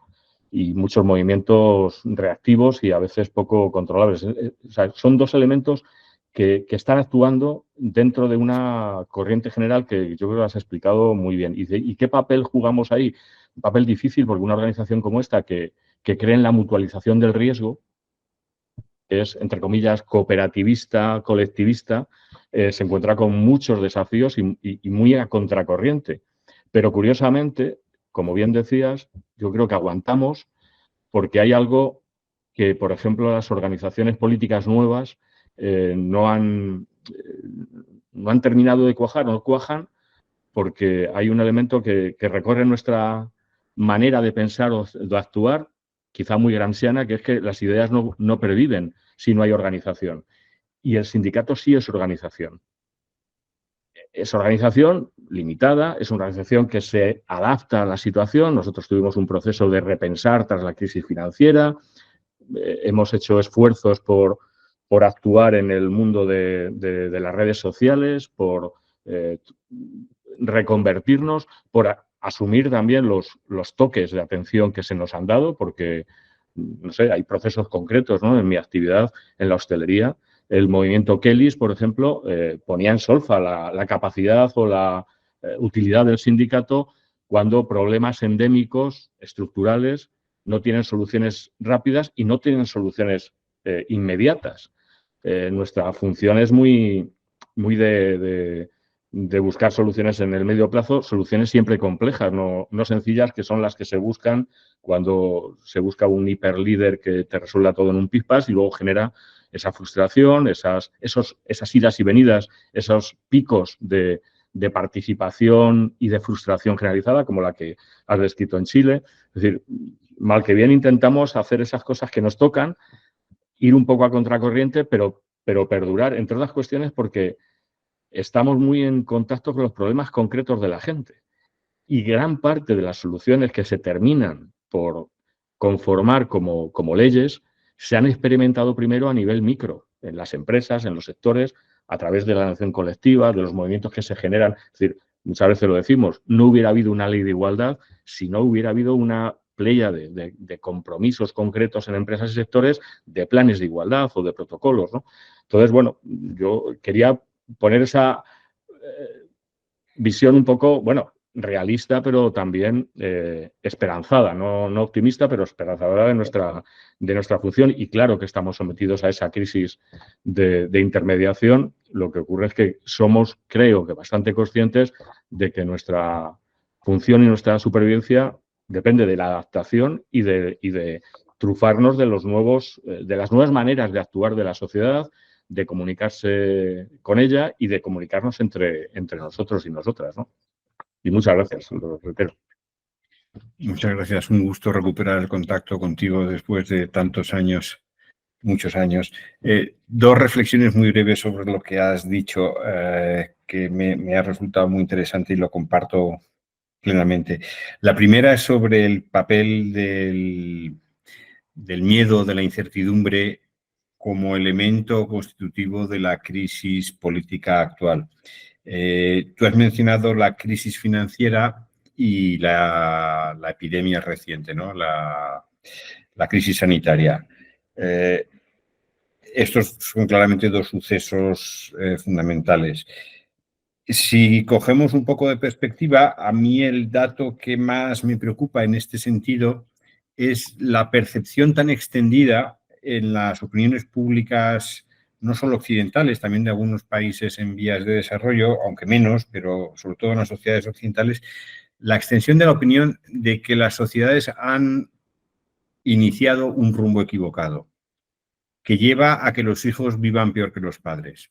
Es decir, esto es una especie de pesimismo estructural que se ha instalado en las sociedades más desarrolladas y que puede tener que ver con las desigualdades que genera la crisis financiera, pero puede tener que ver también con la pérdida de poder geoestratégico de Occidente en general, que nos vemos como una especie de residuo histórico frente al auge de los países asiáticos o de países africanos incluso. El hecho es que se ha instalado esta especie de pesimismo estructural según el cual las sociedades ya no van en la dirección correcta, es decir, la noción de progreso ha quedado cuestionada. Y eso tiene un efecto corrosivo enorme sobre cualquier forma de acción colectiva, sobre cualquier forma de representación institucional. Entonces, yo no he podido hacerme cargo de esa cuestión en la presentación anterior porque no quería sobrecargar la argumentación, pero esto es algo que está sucediendo, no sé si en paralelo o a causa de lo mismo. Probablemente haya una relación entre ambas cosas, es decir, probablemente el hecho de que no sepamos muy bien hacia dónde nos dirigimos genera un mayor pesimismo y ese pesimismo produce un mayor desapego hacia todas las formas de organización tradicional. El hecho es que eso está ahí y es quizá la percepción más difícil de corregir en estos momentos. Entonces, es curioso porque hay muchos elementos para compartir ese pesimismo, pero a la vez, y esto lo digo de forma muy breve, y hay también muchos elementos de optimismo histórico de la época que vivimos. Es decir, nunca el gasto social ha sido tan elevado como en la actualidad en el mundo, nunca. Nunca ha habido tantas oportunidades de todo tipo, de avance de conocimiento, de revolución tecnológica, que si estamos a las puertas, parece, de controlar la fusión nuclear y se consiguió la vacuna en un periodo absolutamente asombroso desde el punto de vista histórico. Es decir, que en menos de un año se consiguiera una vacuna para toda la humanidad, que por supuesto fue muy desigual en su distribución y los países ricos tuvieron muchas más dosis y todas esas imperfecciones las sabemos, pero el hecho es que la humanidad fue capaz de resolver un problema angustioso en un tiempo extremadamente breve, ¿no? Entonces hay muchos elementos que podrían llamar a la esperanza y es curioso que, a mí me resulta curioso que las izquierdas normalmente no exploten más las posibilidades que abren los avances científico-tecnológicos en muchos ámbitos de la vida, y nos hemos dejado arrastrar más por la parte pesimista que tiene que ver con la incertidumbre sobre a dónde nos dirigimos en un mundo que cambia a toda velocidad, ¿no? Entonces, esta especie de aprensión hacia el futuro contribuye mucho al desgaste de todas las estructuras tradicionales. Y luego, un apunte sobre el final, sobre los sindicatos y el paralelismo con los partidos políticos.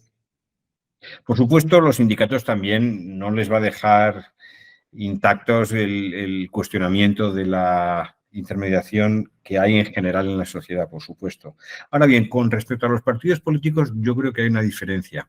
Los sindicatos, por muy burocratizados que estén, aún así no han llegado nunca a ser como una rama o un brazo de la administración o del Estado, como ha ocurrido con los partidos políticos.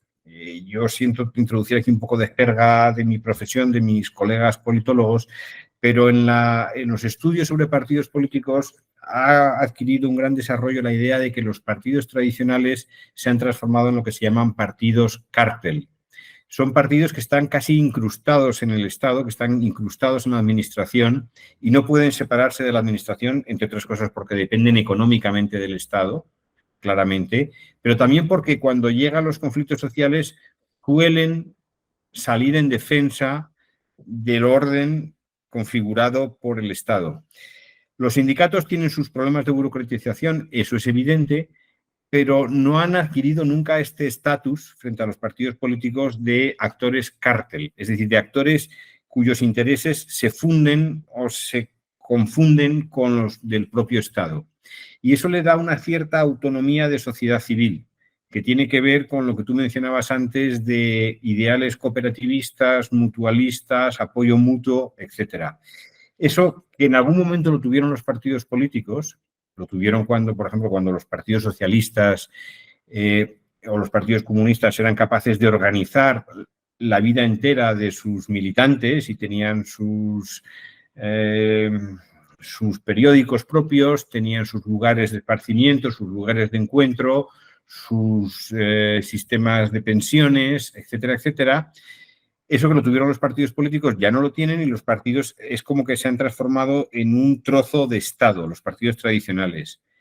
Pero a los sindicatos no les ha afectado eso, creo yo. Creo que están todavía en un nivel de relación más directa con la sociedad civil, mientras que los partidos lo han perdido, y eso, a mi juicio, explica en parte que el desgaste de los partidos sea tan intenso comparado con el de los sindicatos. Bueno, en fin. Pues ahora vamos con José Manuel Zapeco de Asturias. Buenos días a todos y todas y muchas gracias, Ignacio, por la exposición, que desde luego nos abre muchas puertas para reflexionar y seguir mejorando y creciendo, ¿no? Yo creo que en todo este análisis de la crisis de intermediación, de la falta de confianza en las instituciones democráticas, que veíamos la semana pasada también, que se interrelaciona muchísimo, hay un elemento que hay que poner en el centro, que es la desigualdad. Si aumenta la pobreza o el riesgo de pobreza, la gente tiene una expectativa en las instituciones que deberían ser parte de la solución y no del problema. Y lo cierto es que llevamos 15 años de 3 crisis tremendas que ha triturado a generaciones enteras. A generaciones enteras. La de mis padres, de la Baby Boomers, pues después de trabajar toda una vida, en el 2008, les pegaron una patada en el culo y y fueron a la calle con despidos de manera directa, ¿no? O con desahucios. La mía, todos los 45, siempre vimos la posibilidad de esa expectativa de mejora que nunca acaba de fructificar. Y al final trabajamos para pagar la vivienda, pagar el coche, para gasolina y para la electricidad y poco más. La que viene detrás ya no se plantea ni poder emanciparse. Alargan su vida en un entorno familiar hasta edades insospechadas. Y todo ese contexto de desigualdad yo creo que está en el centro de esta crisis de intermediación en la que nos encontramos, de falta de confianza hacia las instituciones que deberían jugar ese papel de representación y de utilidad para solucionar los problemas que tenemos la gente, los trabajadores y trabajadoras. Y junto con la desigualdad material también esa desigualdad de expectativas, ¿no? de progreso. Y vemos que la educación, que debería ser el ascensor social, no pasa del primero, mientras que el ascensor que sube a velocidades vertiginosas, como siempre, es la herencia y el entorno familiar. Y ahí me genera dudas un poco ese análisis de la crisis de las instituciones de intervención verticales frente a las horizontales, porque el ejército o la policía tienen unos ratios de confianza altísimos y más instituciones verticales que esas, cuesta imaginarlas. O el auge de la ultraderecha que ofrecen modelos de intermediación supraverticales, ¿no? Sí es cierto que los partidos políticos en estos 15 años han involucionado en lo democrático, en lo interno, se percibe perfectamente. Se reúnen muy poco los órganos de dirección, hay un modelo de partido, sobre todo a la izquierda, cada vez más presidencialista, mientras que las organizaciones sindicales creo que tenemos que correr mucho para quedarnos donde estábamos, pero creo que lo estamos haciendo medianamente bien, en el sentido de que nuestra representatividad sigue siendo similar y hay mucha renovación. Todavía estos días dábamos los datos de representatividad electoral del último periodo álgido de elecciones sindicales y la mitad de los delegados y delegadas de comisiones obreras son por primera vez delegados y delegadas, lo cual yo creo que es un dato muy, muy positivo. Y además comparto la reflexión que hacía Chema de que el sindicato supo ver muy bien el momento político hace 10 años para iniciar ese proceso de repensar, que hicimos autocrítica interna y bueno, yo creo que se han ido poniendo pilares para afrontar estos años que tenemos por delante y yo soy moderadamente optimista, porque lo explicabas tú también muy bien ahora, Ignacio, el sindicalismo no es votar cada 4 años y olvidarse y desentenderse de los problemas para que otros u otras nos lo solucionen, sino que hacer sindicalismo exige pues mucho sacrificio diario y los trabajadores y trabajadoras yo creo que lo valoran al menos entre nuestra gente, ¿no? Que saben que cuando dan un paso al frente para presentarse en las candidaturas, pues están dejando de lado muchas cuestiones personales por representar al colectivo. Yo creo que eso está muy pegado al terreno y se visualiza. Creo que también en este análisis hay que introducir con mucha fuerza, como explicabas, toda la perversión en lo que se han convertido los medios de comunicación. Ya no son medios de información para conformar una opinión, sino que al revés, son generadores de opinión directa y ahí están en manos del adversario, que nos tritura. Y tenemos muy poca capacidad de influir en los mass media, ¿no? Y entonces, un poco, bueno, para terminar en esta reflexión, yo creo que lo importante es, desde lo que nos toca, ¿no? O frente a cualquier institución u organización que quiera hacer intermediación eficaz. Yo creo que hay que trasladar mucha transparencia, tener objetivos claros, que lo que hagamos sea coherente con nuestros principios, buscar muchas alianzas amplias y transversales. Tenemos que renovar liderazgos de manera permanente, porque esto va todo muy rápido.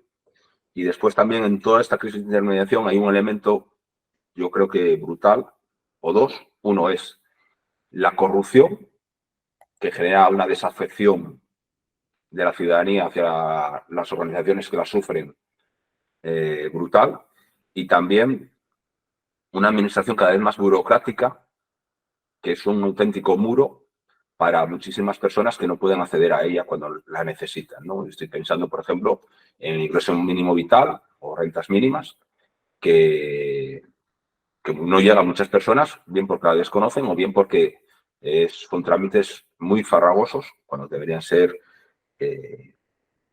ágiles y eficaces, ¿no? Y en ese sentido, yo creo que nos toca es pues, canalizar el descontento, organizarlo de manera colectiva, como se está haciendo, y jugando con otros elementos que son fundamentales para recuperar esa credibilidad de la ciudadanía, de los trabajadores y trabajadoras en sus organizaciones naturales, ¿no? Que son pues, el elemento de clase, lo que estamos haciendo con el empleo y que nos toca de lleno, como es lógico, pero también todo lo relacionado con el feminismo, las brechas de género. Yo creo que el feminismo y el medio ambiente son los otros dos elementos que, combinándolos con el elemento de clase, a una organización como la nuestra o una organización política de la izquierda deben tener siempre en el centro de sus reivindicaciones y canalizar y dar participación en ese sentido para seguir avanzando.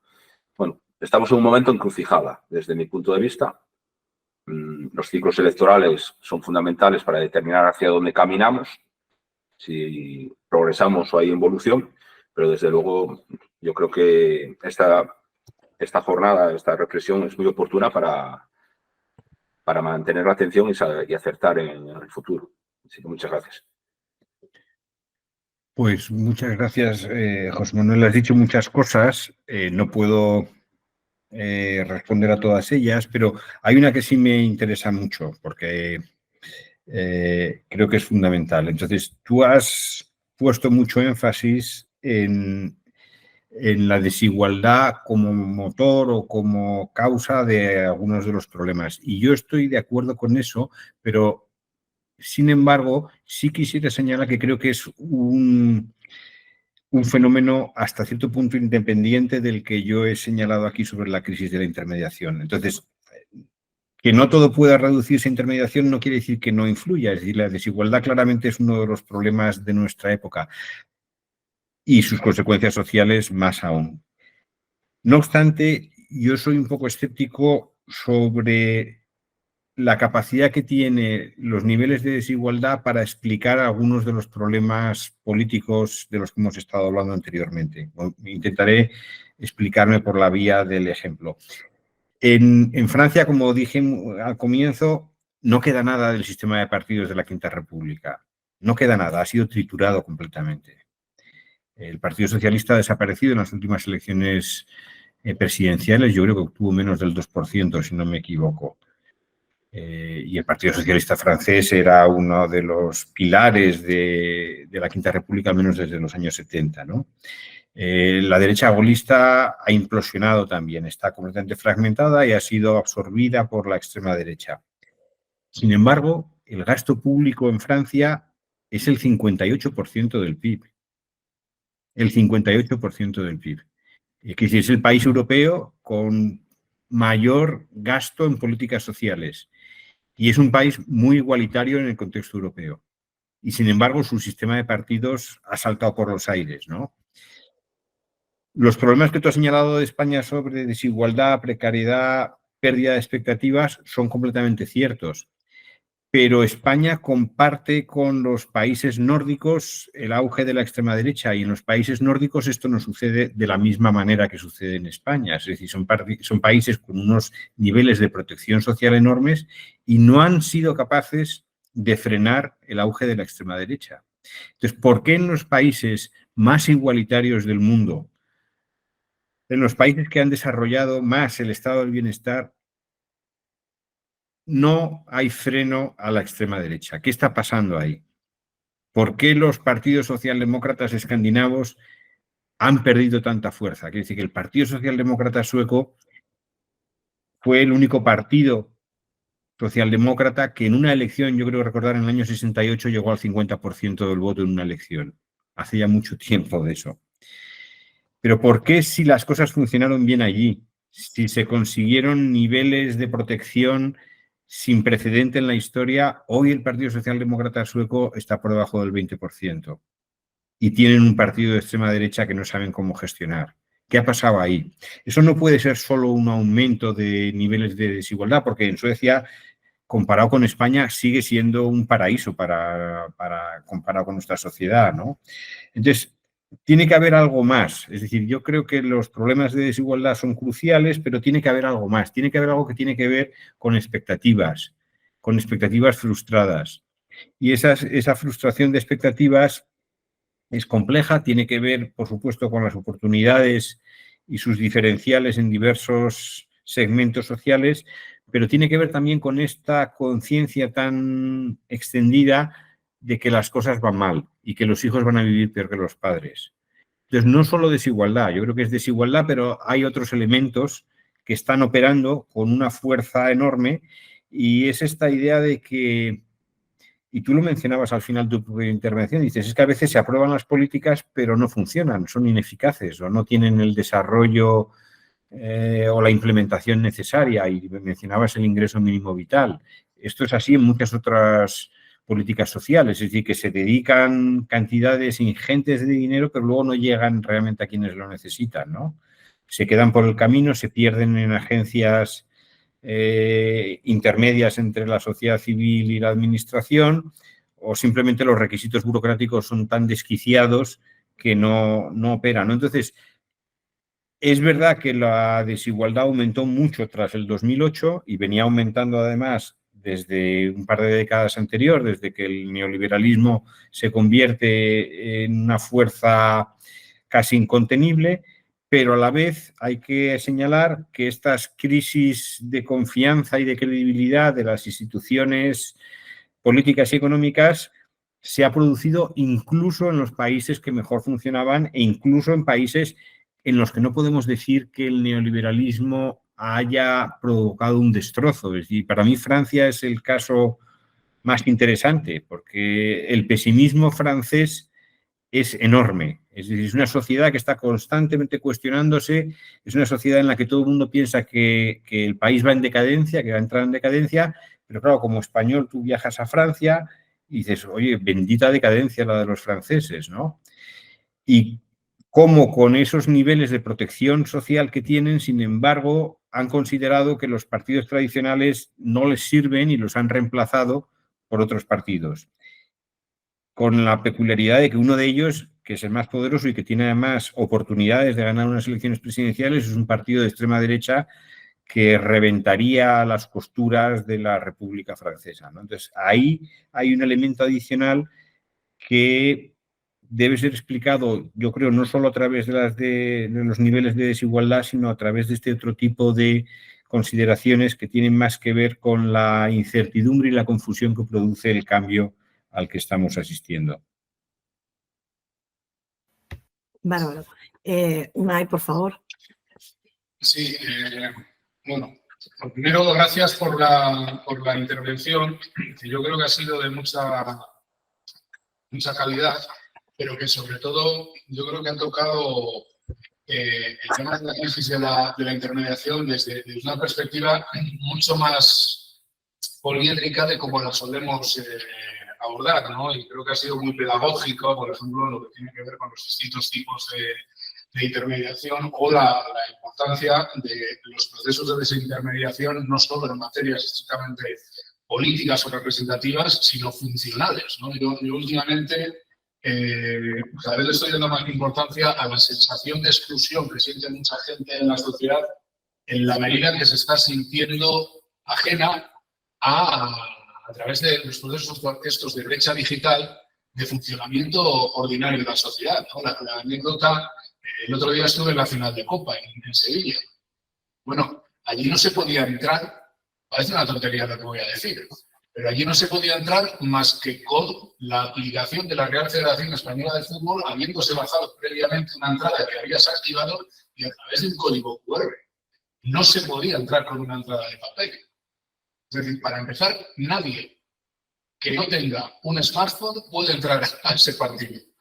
Y nadie que no tenga la suficiente habilidad como para hacer esas tramitaciones digitales entra al menos con facilidad a ese partido, Me puede parecer una tontería, pero yo creo que estos elementos de desintermediación, esta influencia de la digitalización que has planteado, me parecen bastante más importantes de lo que a veces queremos hacer, ¿no? Pero bueno, no era a eso a lo que quería ir. Lo que quería hacer era simplemente un apunte que más o menos ya se ha adelantado en algunas de las intervenciones, porque yo, según te estaba escuchando, estaba viendo un poco el elefante blanco en la habitación, ¿no? El elefante de decir, bueno, ¿y esto cómo impacta en el sindicalismo? Y en el posterior debate más o menos ya ha salido. Me parece muy sugerente la idea que planteabas sobre los elementos de mediación verticales y horizontales, ¿no? El planteamiento de que quizás lo que está siendo fuertemente cuestionado son las formas verticales de intermediación, y las formas horizontales son unas formas que surgen, que desaparecen, que tienen un formato más líquido y que son muy compatibles también con esa especie de corporativización social que existe, ¿no? Yo creo que ya no es solo un tema de individualismo, que también, sino un problema de que ante la pérdida de las cosmovisiones para organizar la sociedad, pasa que no sé si esto es causa o efecto, hay una tendencia creciente al corporativismo de causas en la sociedad. Y esto impacta evidentemente en el mundo sindical, donde el gran riesgo que tenemos ahora mismo los sindicatos de clase, más que el asamblearismo o más que la reivindicación plataformica de las condiciones laborales, suele ser la erupción de opciones corporativas, ¿no? Pero como se planteaban algunas de las intervenciones, el sindicalismo que hemos sufrido, evidentemente, todo este proceso de deterioro y de crisis en los sistemas de mediación y de intermediación de nuestras sociedades, el impacto está siendo más matizado o más matizable. Esto es una opinión que no es tan extrema como lo planteaba Javier Pacheco en la primera intervención, de que había que diluir casi los sistemas de representación para buscar otra fórmula organizativa, que lo decía de forma provocadora. Yo creo que la fortaleza que sigue teniendo el sindicalismo, al menos en el modelo español, es que en cierto modo seguimos siendo un híbrido de esas dos formas de intermediación, la horizontal y la vertical, ¿no? Nosotros ejercemos una forma de representatividad parainstitucional, es decir, somos un agente de generación de normas. Un sindicato que pacta con una patronal un convenio está haciendo una ley entre partes. Esto es muy fuerte. Entonces, ejercemos una representatividad, como digo, para institucional o pseudo institucional, pero luego hay otras formas de legitimación y de representación del sindicato que están directamente vinculadas a la vertebración y a la organización que realmente es capaz de conseguir con el sujeto para el que intermedia. De manera que esto te da una fortaleza enorme. Y esto, un poco en la idea del último que comentabas, yo creo que nos sirve como campo de pruebas o como tubo de ensayo para comprobar que ante situaciones objetivas parecidas, un sector económico, que sea, ¿no?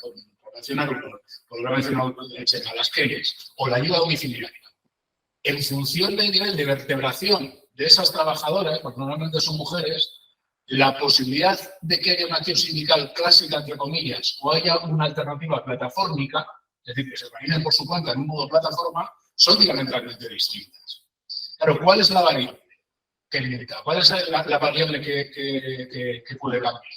La ley es la misma, la capacidad del convenio colectivo es el mismo. La variable que cambia es la capacidad que haya dejado de tener el sindicalismo para vertebrar, ¿no? Es decir, yo creo que la crisis de intermediación está muy relacionada con que hay también un porcentaje altísimo de la población trabajadora y de la población en general, que cada vez se ha ido sintiendo menos concernida por la gestión de lo común, por la gestión de lo público, del espacio común, ¿no? Y creo que es en ese espacio donde han ido entrando en crisis, junto con todos los demás elementos que tú has planteado, los elementos de crisis de legitimidades, ¿no? Yo creo que esto sí es una buena aproximación para entender por qué una organización sindical tiene que tener un poco claro eso, ¿no? Es decir, que al final su mayor fortaleza para no caer en el cuestionamiento radical de su legitimidad, de su papel de intermediación, es saber muy bien dónde van los bueyes y dónde va el carro. Es decir, que lo que tira del elemento representativo y del elemento que luego te mandata la norma, la Constitución, las leyes, tiene que ser necesariamente el vínculo permanente con aquellos para los que intermedias, porque si no creo que somos mucho más vulnerables ante estas crisis de legitimidades que creo que no han sido flor de un día solo, no ha sido solo la irrupción del 15M, no ha sido solo la irrupción de los movimientos reactivos en un determinado momento, ¿no? Sino que se han asentado en un debilitamiento de todas las estructuras de representación y en todas las estructuras orgánicas, porque creo que el reflujo de todo aquello que pasó todavía está generando un montón de problemas, por ejemplo, en los partidos políticos. No voy a seguir porque no me quiero alargar, pero lo planteaba también en su reflexión de Alcostudiela. Es decir, se suponía que íbamos a ir a un proceso de abierta democratización de los canales de participación y de organización política y social, y tengo yo serias dudas que esto este debilitamiento del orgánico, de la organicidad, haya conllevado una mayor democratización, sino más bien igual un poco todo lo contrario, ¿no? Pero bueno, sí, lo que quería plantear era un poco eso, ¿no? Hasta qué punto creo que la gran salvaguarda del sindicalismo ante esa profunda crisis de intermediación, habiéndola sufrido y estándola sufriendo,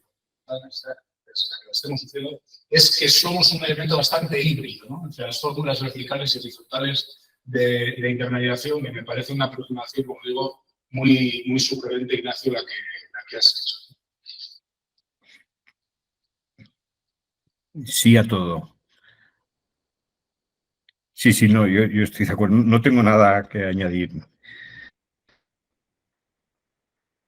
Oye, vaya, espero que no sea porque estés muy apurado de tiempo. Da unos breves minutillos.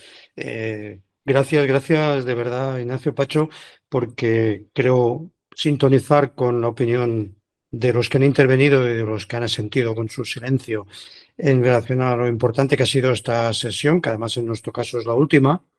Claro, a pesar de tu prudencia, cuando has hecho una incursión planteando las diferencias entre la intermediación, la crisis de intermediación política y cómo afecta al sindicalismo, no sé si eres consciente, Pacho, que te has puesto deberes. Ya te lo he dicho alguna vez, pero aprovecho para decirlo. Creo que tienes que hacer la segunda parte del libro de Desorden Político. Te quedaste por un exceso de prudencia a las puertas de abordar la crisis de la intermediación social y nos la debes. Creo que tu capacidad para analizar con rigor y aportando complejidad a tanto análisis simplón es una gran oportunidad. Si te atreves, te podemos ofrecer el laboratorio del sindicato. No soy nadie para ofrecerlo, pero estoy seguro que UNAI está ahí, y el de la escuela. Porque algunas de las cosas que has planteado las venimos trabajando en el tema de la escuela. Por ejemplo, ¿por qué no afecta tanto la crisis de la intermediación política a la crisis sindical? Porque el factor de sustitución no se ha consolidado. Y se ha intentado, ¿eh? Ha aparecido el fenómeno de las Kellys. Las Kellys fueron un movimiento de indignación importante, seguro ante algunas incapacidades nuestras o algunas impotencias. Pero luego quien ha conseguido mejorar las condiciones de las mujeres limpiadoras continúa siendo la negociación colectiva de los convenios. En ese juego y después del momento de desconcierto. Algo parecido pasa con los temas de seguridad social. En Francia montan unos pollos de cojones con los temas de las reformas, pero no consiguen mover nada. Y el sindicalismo español ha sido determinante en la configuración del sistema. No sé, y podríamos aportar más, ¿no? Si te atreves, podríamos, insisto, analizar en qué medida hay factores diferenciales. Por ejemplo, el factor de cercanía y proximidad a las personas que aún aporta al sindicalismo, precisamente porque esa estructura mixta que planteaba UNAI, que no se centra en el hiperliderazgo de una persona. Hay otro factor.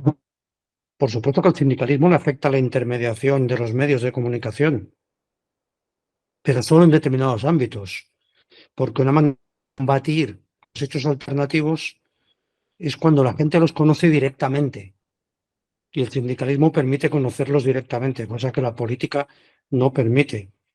Hay otro factor, ante un auge de la relación clientelar de la política, el sindicalismo mantiene un vínculo asociativo importante y potente, compartido con el vínculo representativo de las asociaciones, pero ahí luego una relación estable, porque la característica de esos movimientos que han intentado ser alternativos es que, como tú has dicho en relación a los partidos políticos, también en el ámbito sindical, son muy volátiles, y pasan como estrellas fugaces. Tienen mucha efervescencia, pero no consolidan nada. En cambio, el vínculo del sindicalismo, con todas sus dificultades, es estable. Luego, un factor importante en relación al papel, ¿no? Que SUNAI lo ha introducido muchas veces y creo que es clave.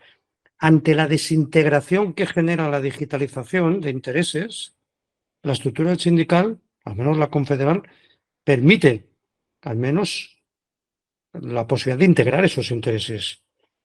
Y ante una sociedad en la que cada vez hay más causas son absolutamente desvertebradas entre sí, que ahora hace falta ver lo que le está pasando al feminismo en estos momentos, el sindicalismo tiene capacidad para vertebrar todo eso. Ante el auge del individualismo, el sindicalismo continúa siendo un espacio de socialización y no solo en el ámbito estrictamente de las relaciones laborales. Perdonad que saque el orgullo de catalán, pero la tarea del espacio de asamblea sindical en Cataluña, siendo el espacio donde ahí se canaliza gran parte de la actividad cultural que se produce en Barcelona y Cataluña, es importante. Bueno, todo eso yo era simplemente para emplazarte a que hagas la segunda parte de desorden político, porque nosotros podemos tener capacidad, pero nos ayudaría mucho si alguien desde fuera, con tu capacidad de análisis crítico, y nos ayudara a analizar este tema. Y acabo ya, disculpadme esa última vez, o sea que gracias a todas y todos vosotros, los compañeros de comisiones, por vuestra participación durante estos 15 días. Ya sabéis que este es el último. Es un agradecimiento sincero en nombre del equipo, porque sabemos lo que significa para gente con vuestro nivel de responsabilidad haber sido capaz de dedicarle 2 horas todos los viernes a la formación.